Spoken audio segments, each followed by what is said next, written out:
નમસ્કાર મિત્રો, સ્વાગત છે તમારું મારી YouTube channel Mehul Mavani education and culture. ફરી પાછા ઉપસ્થિત છીએ એક નવા જ્ઞાન, એક નવા અધ્યાય સાથે. મિત્રો, સત્ર 2 પાઠ્યપુસ્તક લઈ ગુજરાતીના પિરિયડમાં તમે આવી ચૂક્યા હશો. તમારો સૌથી પહેલો એકમ હશે, તમે ખોલીને બેસી પણ ગયા હશો. શું છે તમને ખ્યાલ પણ છે. તો આજે આપણે ભણવાનું છે ધોરણ 6 નું ગુજરાતી. શું ભણીશું તે જોઈ લઈએ. આજે ભણીશું ધોરણ 6. આપણે જ્યાં શરૂઆત કરવાની છે તે વિષય છે ગુજરાતી, અને ગુજરાતી વિષયમાં મિત્રો આપણે ભણવાનું છે આગળ વધતા પહેલા આપણે તેને પુનરાવર્તન કહેતા હતા. હિન્દીમાં અને સંસ્કૃતમાં કદાચ પુનરાવર્તન આવતું પણ હશે. તો મિત્રો નામ બદલી નાખ્યું છે અહીં આગળ વધતા પહેલા. અહીં મિત્રો આપણે જે એકમ 1 થી 10 શીખ્યા તેના આધારે કેટલાક પ્રશ્નો, કેટલીક એક્ટિવિટી આવેલી છે. આપણે તેને સોલ્વ કરતા જઈએ, તમને પણ મજા આવશે. ખબર તો છે ને શું કરવાનું છે. કંપાસ ખોલેલો જશે, એક નાની પેન્સિલ કાઢી લ્યો, અને કદાચ લખતી વેળાએ ભૂલ પડી જાય તો ભૂસવા માટે રબડ પણ જોડે રાખવાનું. ના હોય તો પાડોશી મિત્રો જોડે સંબંધો સારા રાખવા, જે તમને પેન અને પેન્સિલ આપે. ચલો તો શરૂ કરીએ. પ્રશ્ન પહેલો મિત્રો તમને આવો આપેલો છે, જેની સૂચના તમને ખ્યાલ જ છે. રેખાંકિત શબ્દોથી ઉલટો અર્થ ધરાવતો શબ્દ મૂકીને ખાલી જગ્યા પૂરવાની છે. ઉલટો અર્થ આપણે તેને શુદ્ધ ભાષામાં કહી શકીએ વિરોધાર્થી શબ્દ આપણે પૂરવાનો થાય છે. કયો શબ્દ? વિરોધાર્થી. જોતા જઈએ. એ અસત્ય જ કહી રહ્યો હતો ત્યારે તમે ખાલી જગ્યા પર અડગ રહ્યા, તે બદલ ધન્યવાદ. તો મિત્રો અહીં શબ્દ છે અસત્ય. હવે અસત્યનું વિરોધી ઉલટો અર્થ થાય સત્ય. તો તમે ખાલી જગ્યામાં લખજો સત્ય. ક્લિયર? ચલો આગળ. દરેક માટે આપણે શુભ વિચારીએ તો કોઈકનું ખાલી જગ્યા ન થાય. તો મિત્રો શુભ શબ્દ નીચે રેખાંકિત કરેલું છે, તો આપણે લખશું અશુભ. કોઈ માટે આપણે શુભ વિચારીએ તો કોઈનું એ અશુભ થાય નહીં. ખાલી જગ્યા લખતા જજો. હમણાં જ કીધું પેન્સિલ કાઢજો, લખજો પાછળ. પાઠ્યપુસ્તકમાં જગ્યા છે જ. આ એકલું મારા ડિસ્પ્લે ઉપર નથી, તમારા પાઠ્યપુસ્તકમાં પણ જગ્યા છે. લખતા રહો. ચલો. જજ સાહેબે તો ન્યાય જ કર્યો, પણ એમને ખાલી જગ્યા લાગી. ચલો, ન્યાયનું ઉલટું હવે તો બોલો. હા, મસ્ત બોલ્યા સાહેબ. અન્યાય. Very good. ચલો આગળ. અસુવિધામાં પણ હું ખાલી જગ્યા શોધી લઉં. શબ્દ છે અસુવિધા, તેનાથી ઉલટો અર્થ તો થાય સુવિધા. છે ને કેટલું સરળ. ઉલટો અર્થ પૂછ્યો છે, આપણે તૈયારી કરીએ વિરુદ્ધાર્થી. તો વિરુદ્ધાર્થીનો અર્થ તો પાછો આપણને ખબર હોવું જ જોઈએ કે વિરુદ્ધાર્થી એટલે ઉલટો અર્થ. અશાંતિ કરનારને ખાલી જગ્યાનું મૂલ્ય ક્યાંથી સમજાય. ચલો ભાઈ, અશાંતિ તો તેનું વિરુદ્ધાર્થી થશે, ઉલટો અર્થ થશે શાંતિ. શાંતિનું વિરુદ્ધી અશાંતિ. તો ખાલી જગ્યા આટલી છે 5. 1 મિનિટમાં ભરાઈ જશે. તમે જાતે મહાવરો કરીને પણ ભરી શકો છો. અભ્યાસ કરતા રહેશો તો આવડતું જશે. ચલો આગળ વધીએ. હવે જરા પેન્સિલનો કલર બદલી લઉં મારી, કેમ કે તમને કદાચ લીલો કલર લખવામાં, આંખમાં જોવામાં તકલીફ પણ પડતી હશે. હવે કરી દીધો છે લાલ કલર, તમને તકલીફ નહીં પડે. ચલો હવે છે મિત્રો એક આવું સુંદર મજાનું કાર્ટૂન તમારા પાઠ્યપુસ્તકમાં છે. મારી એકલી ડિસ્પ્લે ઉપર છે એવું નહીં. 2 નાના ઢબુડા આપ્યા છે. આના વાળ જુઓ, નાના વાળ જુઓ, આંખો તો જુઓ. છે ને, જોઈને હસવું આવે એવી. પ્રશ્ન એ નથી. પ્રશ્ન શું છે? આ 2 છગન મગન ટીંકુ ડીંકુ શું વાત કરી રહ્યા હશે, એવો પ્રશ્ન કર્યો છે. હવે મિત્રો આ ચિત્ર જોઈને આ 2 શું વાત કરી રહ્યા છે, શું સંવાદ કરી રહ્યા છે, એ તમે તમારા વિચારોના આધારે પણ લખી શકો છો. મેં અહીં એક નમૂનારૂપ ઉત્તર બનાવ્યો છે, તે જોઈ લઈએ. તો મેં નામ આપી દીધું ચિંટુ અને પિન્ટુ. તમે ગમે તે નામ આપો, રમેશ, મહેશ, છગન મગન, જે નામ આપવું હોય તે, પણ મને આ નામ સારું. ઓકે. ચિંટુ પહેલો કહેશે, ચાલ ને પિન્ટુ આપણે ક્રિકેટ રમવા જઈએ. વેકેશન હોય, નવરા હોઈએ એટલે હાથમાં શું હોય? ધોકો. ઘરેથી મમ્મી પપ્પા બોલે મોબાઈલ જોવાનું નથી, ચલો રમવા. તો રમવામાં એક જ આપણું ફેવરેટ, ક્રિકેટ. પિન્ટુ શું કહેશે? અત્યારે નહીં, ઘરે મહેમાન આવવાના છે અને બજારનું કામ છે, સાંજે રમીશું. તો કે ભાઈ પિન્ટુભાઈ કે છે ઘરે મહેમાન આવવાના છે, વસ્તુ લેવા જવી પડે એમ છે, તો સાંજે રમીશું યાર. ચિંટુ સારું, સાંજે રમવા માટે નવો બોલ પણ ખરીદવો પડશે. તું બજારમાં જાય છે તો બોલ લેતો આવજે, જેથી આપણને બજારમાં ખરીદવા જવું પડે નહીં. પિન્ટુ સારું, હું લઈ આવીશ અને બધા મિત્રોને કહેજે કે સાંજે રમવા આવી જાય. ચિંટુ સારું, તું બજાર જઈ આવ, સાંજે મળીએ. તો મિત્રો એ બંને મિત્રો બે ઢબુડા આવી વાતો કરતા હશે. આ સિવાય તમારે એ સંવાદને એ બંને શું વાતો કરે છે એને તમારે તમારી રીતના ઉત્તર લખવો હોય તો પણ અહીં આપણે રમવાની વાત લીધી છે, એવી જમવાની વાત પણ લઈ શકાય, લેસનની વાત પણ લઈ શકાય, હે ને? તો ઘણી બધી વાતો લઈ શકાય. આ નમૂના રૂપ ઉત્તર છે. ચલો આગળ. હા મિત્રો, પ્રશ્ન 3 છે. આપણને સૂચના આપેલી છે, આપેલી કાવ્ય પંક્તિનો વિચાર વિસ્તાર કરો કે એ કાવ્ય પંક્તિમાં શું ભાવ રહેલું છે, આપણને શું કહેવા માંગે છે. તો પહેલી કાવ્ય પંક્તિ છે, કોઈ દિન રહેવાને બાગ બગીચા તો કોઈ દિન જંગલમાં રહીએ. મીરાબાઈની પંક્તિ છે, એને આપણો વિચાર વિસ્તાર આ પ્રમાણે કરી શકીએ. પ્રસ્તુત કાવ્ય પંક્તિમાં જીવનમાં આવતા સુખ દુઃખની સુંદર વાત કરેલી છે. જીવનમાં ક્યારેક દુઃખ આવે છે તો ક્યારેક સુખ પણ આવે છે. આ પંક્તિમાં સુખની સરખામણી બાગ બગીચા સાથે કરેલી છે અને દુઃખની સરખામણી જંગલ નિર્જન જગ્યા સાથે કરવામાં આવેલી છે. તો મિત્રો આ રીતે આપણે આ એકમનો ખૂબ જ ટૂંકો વિચાર વિસ્તાર કરેલો છે. તમે તમારી જાતે પણ આ પંક્તિઓનો ભાવ લખી શકો છો. આગળ બીજી કાવ્ય પંક્તિ છે, અજવાળાના કાંઠા વચ્ચે અંધારાની નદી વહે, એમાં મારી હોડીને આ કોણ હંકારે, તું જ કહે. જોઈએ ઉત્તર. પ્રસ્તુત કાવ્ય પંક્તિમાં જીવનની નદી રૂપે કલ્પના કરેલી છે. આપણે જીવનરૂપી નદી અંધકારમય હોય છે, તેને કોઈ દિશા દેખાતી નથી. આ નદી અજવાળા રૂપે બે કાંઠા વહે છે. આ અજવાળું એ જીવનની આશા છે. આપણી હાલક ડોલક થતી જીવન નૌકાને ભગવાન હંકારે છે, તેવો ભાવ દર્શાવતી આ પંક્તિમાં રજૂ કર્યો છે. તો મિત્રો સુંદર મજાની પંક્તિ છે. ભગવાન આપણને રસ્તો બતાવે છે. આપણી જીવનને ક્યારેક સુખ, ક્યારેક દુઃખ, ક્યારેક હાસ્ય, ક્યારેક રુદન, એવું બધું આપણા જીવનમાં આવ્યા કરે છે. તો સાચો રસ્તો કોણ બતાવશે? કે ભાઈ ભગવાન આપણને સાચો રસ્તો બતાવશે, તેવો ભાવ આ પંક્તિમાં કરેલો છે. આ રીતના ઉત્તર લખી શકીશું. તમે જાતે અભ્યાસ કરીને પણ લખી શકો છો. આગળ મિત્રો હવે છે પ્રશ્ન નંબર 4, જેની આપણને સૂચના આપી છે, નીચેની પરિસ્થિતિમાં તમે શું કરશો? કોઈક વાર આવી પરિસ્થિતિ આવી જાય તો તમે તેમાં કયો નિર્ણય લેશો, શું પગલા ભરશો, તે ઉત્તર લખવાનો છે.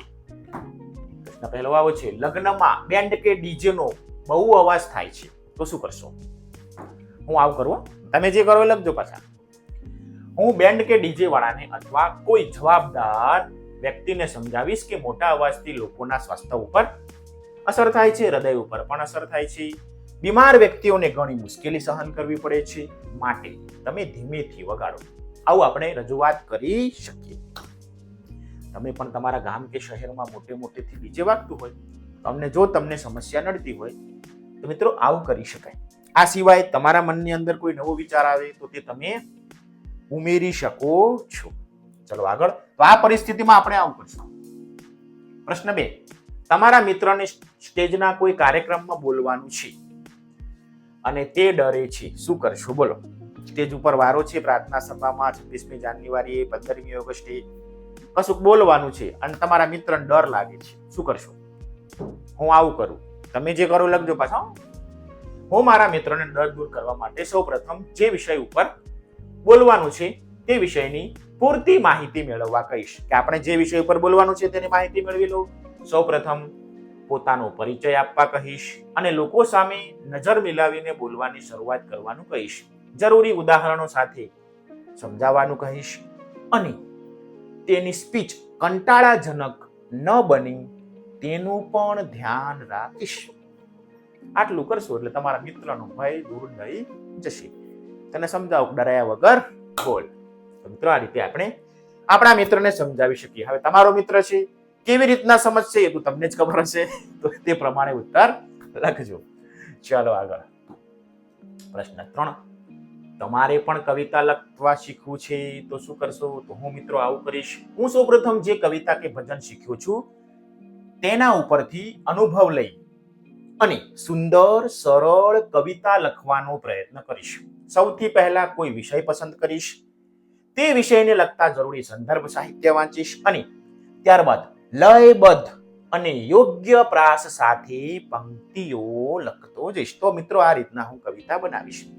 તમે તો મિત્રો અત્યારે છઠ્ઠામાં હશો, સાતમા આઠમામાં પહોંચશો ત્યારે અલગ અલગ વિષયોમાં ગુજરાતી, હિન્દી કે સંસ્કૃત વિષયમાં તમારે ક્યાંક ને ક્યાંક કવિતા બનાવવાનો મુદ્દો આવતો હશે. ચિત્ર ઉપરથી કવિતા બનાવો, અધૂરી કવિતા પૂર્ણ કરો, એવા પ્રશ્નો પૂછાતા હોય છે. આ ઉપરાંત કલા મહોત્સવ પણ આવે છે, તેમાં પણ કવિતા લખવાની એક સ્પર્ધા યોજાય છે, તેમાં પણ તમે ભાગ લીધો હશે, તમને તેનો મહાવરો હોવો જોઈએ. તો મિત્રો આ રીતે હું કવિતા લખીશ. ચલો આગળ. પ્રશ્ન નંબર 5. શબ્દ ટ્રેનમાંથી શબ્દો શોધીને વાક્ય બનાવવાનું છે.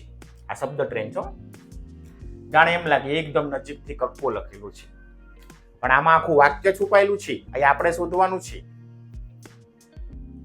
ખ્યાલ આવ્યો? આવ્યો ને? ખોલો ને કંપાસ યાર, કાઢો કાઢો, હાડો પેન્સિલ. ચલો જવાબ લખવાનો છે. તમે ટીક કરી દેજો જેથી નોટબુકમાં જવાબ લખવાની તમને તકલીફ પડે નહીં. ચલો જોઈ લઈએ કે આ વાક્ય, આ જે શબ્દ ટ્રેન છે, પહેલો ડબ્બો આપણો, એ ડબ્બામાં કયા કયા શબ્દ છુપાયેલા છે? તો જુઓ, પાટણમાં રાણકી વાવ આવેલી છે. મને પહેલા વાક્ય શબ્દ ટ્રેન છે એનો ડબ્બો છે, એમાંથી પહેલું વાક્ય આ મળે છે. જવાબ પાટણમાં રાણકી વાવ આવેલી છે. બોલો, તૈયાર? આવડી ગયું? આ રીતના અલગ અલગ શબ્દો આપેલા છે, શબ્દ ટ્રેન આપેલી છે, તેમાંથી આપણે અર્થસભર વાક્ય બનાવવાનું છે. આ બીજું વાક્ય જુઓ, જો કયું વાક્ય બને છે. સાહેબ ખબર ના પડી, ચલો જોઈએ. મને મળ્યું ક્રિકેટ અને કબડ્ડી બંને ગમે છે. થઈ ગયું? હા સાહેબ થઈ ગયું. તો લખો, મને ક્રિકેટ અને કબડ્ડી બંને ગમે છે. તમારી જાતે પ્રયાસ કરીશ ને પણ બાકીના જે 3 ડબ્બા રહ્યા એમાંથી શબ્દ પાછા શોધી અને વાક્ય બનાવી શકો છો. ચલો જોઈએ. સાહેબ બહુ આવડું ચવડું આવ્યું, કશું ખબર પડતી નથી. અરે ના, કેમ ખબર પડે? મારા મિત્રને અંગ્રેજી બોલતા આવડે છે. બોલો, મારા મિત્રને અંગ્રેજી બોલતા આવડે છે. તમને પણ આવડતું હશે.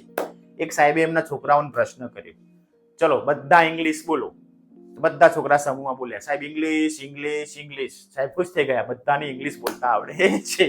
એમ આ ભાઈના મિત્રને પણ અંગ્રેજી બોલતા આવડે છે. તમને પણ અંગ્રેજી બોલતા આવડતું હશે. બોલો જોઈએ, અંગ્રેજી. ચલો હવે ચોથો ડબ્બો, આમાંથી પણ પાછા આપણે વાક્ય બનાવવાનું છે. જોઈએ. રે એક ભાઈ થી અને એક કવિ બહેન શું છે? સાહેબ આમાં ખબર પડી નહીં. તો ચલો જોઈએ. મારે એક ભાઈ અને એક બહેન છે. કેટલું સરળ વાક્ય. મારે એક ભાઈ અને એક બહેન છે, એવું શબ્દ છે ને, બહેન છે. ચલો, બહેનો છે એવું શબ્દ છે. ચલો ક્લિયર? તો મિત્રો આ રીતે આપણે વાક્યો લખી શકીએ. હજી એક ટ્રેન તો રહી ગઈ. સાહેબ આમાં તો ઘણા બધા શબ્દો આવે છે. શું છે તે જોઈએ. હોળી ધૂળેટીમાં રંગોથી રમવાની મજા આવે. બોલો, બની ગયું કે ના બની ગયું વાક્ય? હા સાહેબ, લખો હોળી ધૂળેટીમાં. હોળી ધૂળેટીમાં રંગો સાથે સાથે રમવાની મજા આવી. સાહેબ આવડી ગયું. તો મિત્રો અહીં 5 ડબ્બા આપેલા છે રેલગાડીના, 5 શબ્દ ટ્રેન આપેલી છે, તેમાંથી અર્થસભર શબ્દો શોધી અર્થસભર વાક્ય બને તે રીતના બનાવવાનું છે. જાતે પ્રયત્ન કરશો તો પણ આવડી જશે. અને અહીંયા આપણે જોઈ પણ લીધા. ચલો હવે આગળ. આટલું થઈ ગયા બાદ પ્રશ્ન નંબર 9 જોઈએ. સાહેબ નવો પ્રશ્ન આવ્યો, પાછો છઠ્ઠો. પેન્સિલ મૂકતા નહીં, પકડી રાખો, લખવાનું જ છે હજી થોડું. વાક્ય બરાબર હોય તો યોગ્ય, બરાબર ના હોય તો અયોગ્ય લખો. સાચું ખોટું ખરું ખોટું કરવા નથી. સાચું હોય તો યોગ્ય, બરાબર ના હોય તો અયોગ્ય. જોઈએ, મારી મોટર કારમાં 10 નંગ પેટ્રોલ ભરાવ્યું. હવે મિત્રો પેટ્રોલ છે તે લીટરમાં મપાય, નંગમાં મપાય નહીં. તો આપણે શું લખશું? અયોગ્ય. હાથમાં પેન્સિલ હશે તો કામ ચાલુ રાખજો. જગજીવનભાઈ રોજ 500 ગ્રામ ઊંઘ લે છે. હા મિત્રો, ઊંઘ કલાકમાં લેવાય, મિનિટમાં લેવાય, વજનમાં ના લેવાય. તો મિત્રો શું આવશે? અયોગ્ય છે વાક્ય.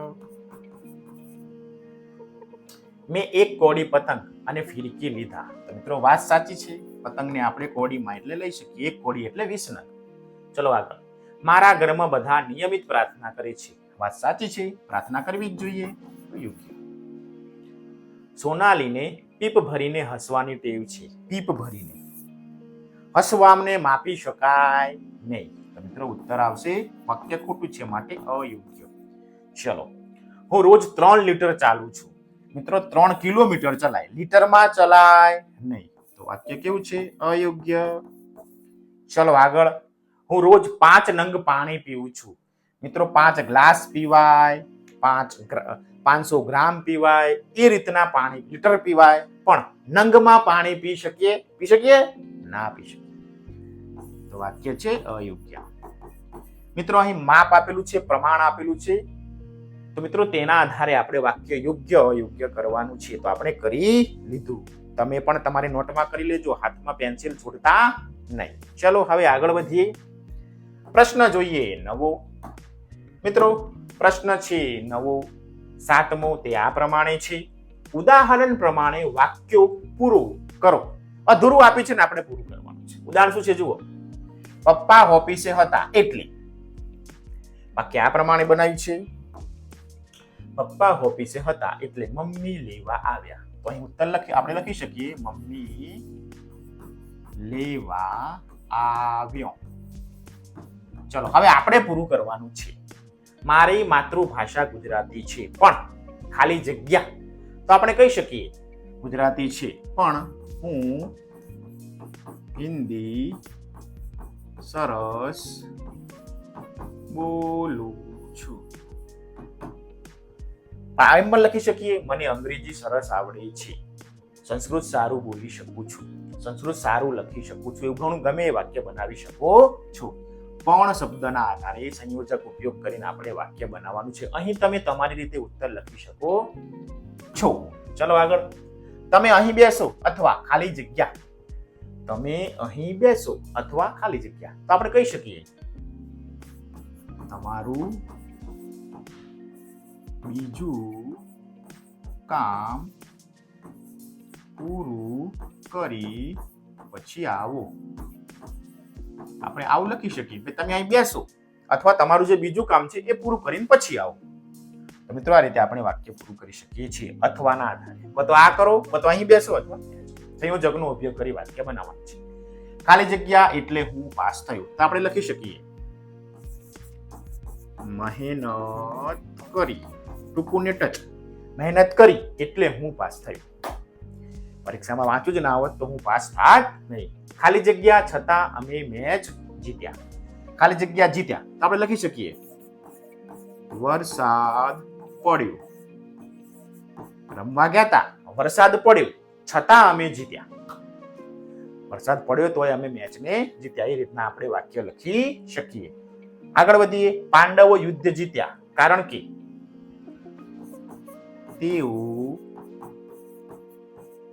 સત્યના માર્ગે હતા. પાંડવો કેમ યુદ્ધ જીત્યા? તો તે સત્યના સાચા માર્ગે હતા માટે યુદ્ધ જીત્યા. હું નિયમિત કસરત કરું છું તેથી ખાલી જગ્યા, તેથી બીમાર પડતો નથી. તો મિત્રો આ રીતે બંને વાક્યો એકબીજાને પૂરક છે અને વચ્ચે તેથી, કારણ કે, છતાં, એટલે, અથવા, પણ, એટલે તો આવા સંયોજકો વડે જોડાયેલા છે. અહીંયા આપણે સંયોજક શીખવાનો છે અને વાક્યો પૂરા કરવાના છે. વાક્યો પૂરા તમે તમારી રીતે વિચારીને કરી શકો છો. આ જે ઉત્તર છે એ તો માત્ર નમૂનારૂપ તમને સમજણ પૂરતા જ છે. તમારી હાથમાં પેન્સિલ તો હશે જ. લેખન કાર્ય જોડે જોડે કરતા જ જજો, જેથી પરીક્ષા આવે અને આ એકમ વાંચો તો ઉત્તર શોધવા જવું પડે નહીં. આગળ વધીએ મિત્રો. હવે છે પ્રશ્ન નંબર 8. આપેલી વિગતો વાંચી પ્રશ્નોના જવાબ લખો. આપણને ટાઇટલ આપી છે માથું, મૂળ શંકર ભટ્ટ. મિત્રો અહીં એક ફકરો આપ્યો છે, તે ફકરો તમારે વાંચી જવાનો છે. માથું શબ્દના આધારે કેટલીક કહેવતો, કેટલાક રૂઢિપ્રયોગો, કેટલાક શબ્દાર્થો તમને આપેલા છે આ માથા શબ્દના આધારે, તે તમે વાંચી જજો. હવે વાંચ્યા બાદ આપણે જે કામ કરવાનું છે તે જોઈએ. ઉત્તર શું કહે છે આપણને? આપેલા વાક્યોમાં માથું શબ્દનો યોગ્ય પ્રયોગ કરવાનો છે. જોઈએ. ભરી સભામાં પૂછાયેલા પંડિતના પ્રશ્નથી આખી સભા માથું ખંજવાળવા લાગી. રૂઢિપ્રયોગ આપેલો છે, મતલબ કે કોઈને જવાબ આવડતો હતો નહીં. તો મિત્રો એ રીતે હવે આપણે માથા શબ્દનો ઉપયોગ કરી, મુહાવરા અથવા રૂઢિપ્રયોગનો ઉપયોગ કરી, કહેવતનો ઉપયોગ કરીને વાક્યો પૂરા કરવાના છે. મારો ભાઈ સવારથી જ મને કંઈક ને કંઈક પ્રશ્નો પૂછીને આપણે કહી શકીએ માથું ખાઈ ગયું. મતલબ કે તમને કંટાળો આવે એવા પ્રશ્નો તમારા ભાઈએ તમને પૂછ્યા છે. માથું ખાઈ ગયો તેવો મહાવરો આપણે રૂઢિપ્રયોગ કરી શકીએ. આગળ, કચરાના ઢગલાની બાજુમાં થઈને નીકળો ત્યારે તેની ગંધથી આપણે કહી શકીએ માથું ફાટી જાય. માથું કાયદેસર ફાટી ના જાય, પણ ગંધ જેટલી જોરદાર હોય, ખતરનાક હોય, જેથી કરીને તમને ખૂબ પીડા થાય. આગળ, એ અમારી બેની વાતમાં ખાલી જગ્યા. એ અમારી બેની વાતમાં ખાલી જગ્યા. જોતા જઈએ ઉત્તર. માથું મારે છે, આપણે કહી શકીએ એ અમારી બેની વાતમાં વચ્ચે માથું મારે છે, મતલબ કે વચ્ચે આવે છે. મેં પપ્પાને બોલતા ઘણીવાર સાંભળ્યા છે કે આપણા ગામમાં ખાલી જગ્યા, તો કહી શકીએ માથા ભારે.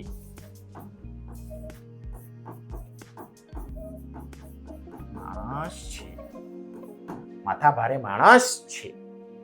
પપ્પાને ઘણીવાર કહેતા સાંભળ્યા તો માથા ભારે માણસ છે. આપણી ભાઈબંધી માટે મારે માથું પણ આપવું પડે.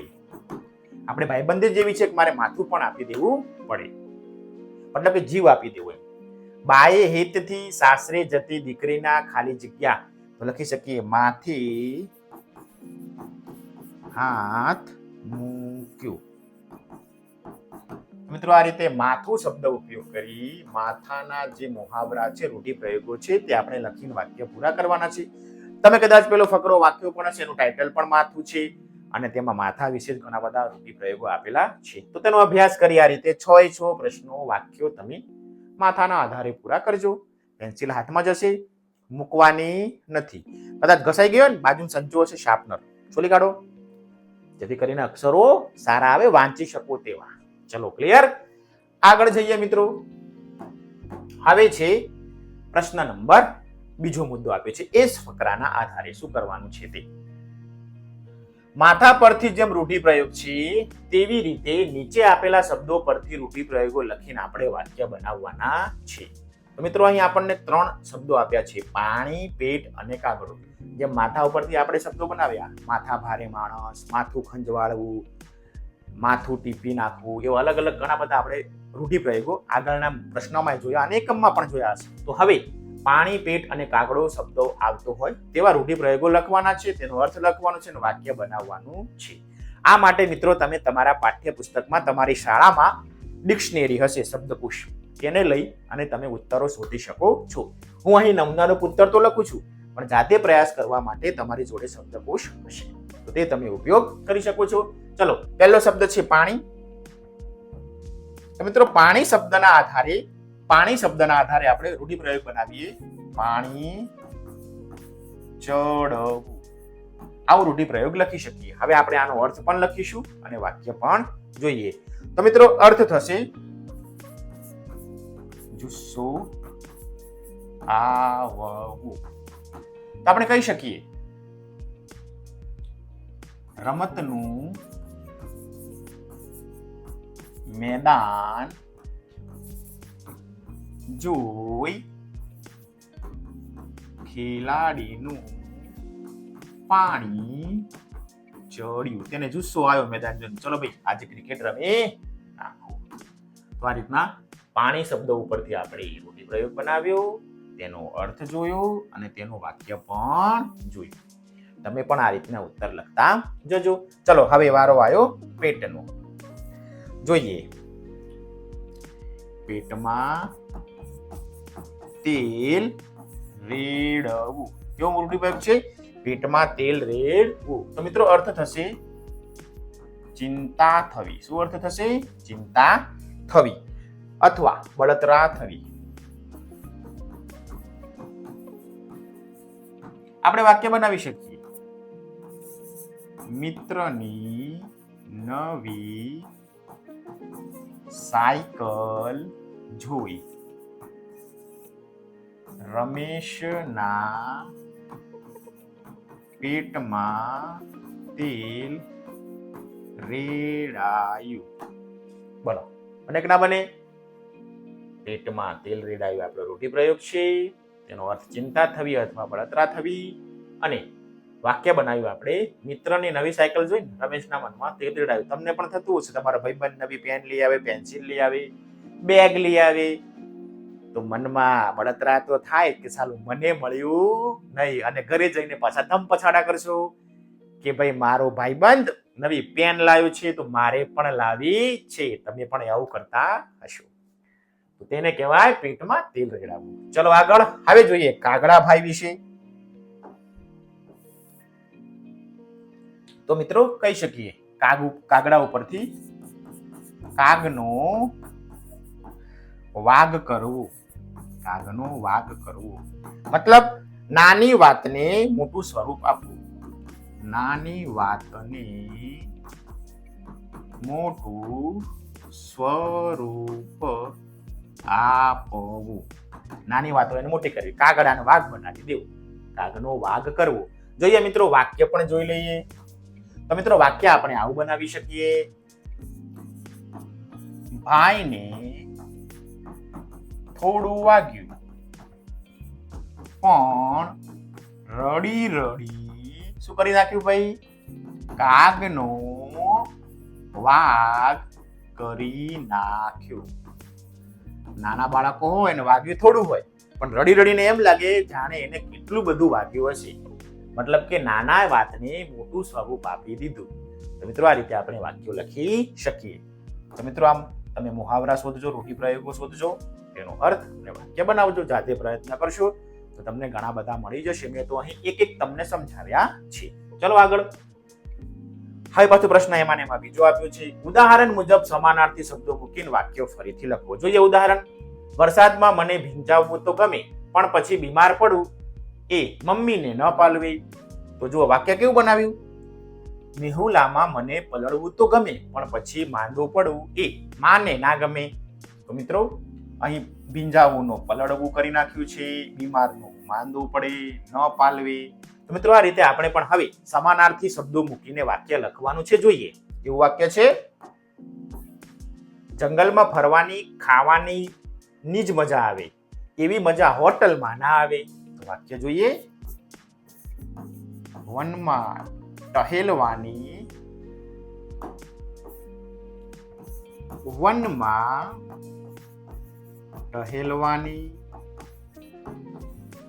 જમવાની મજા આવે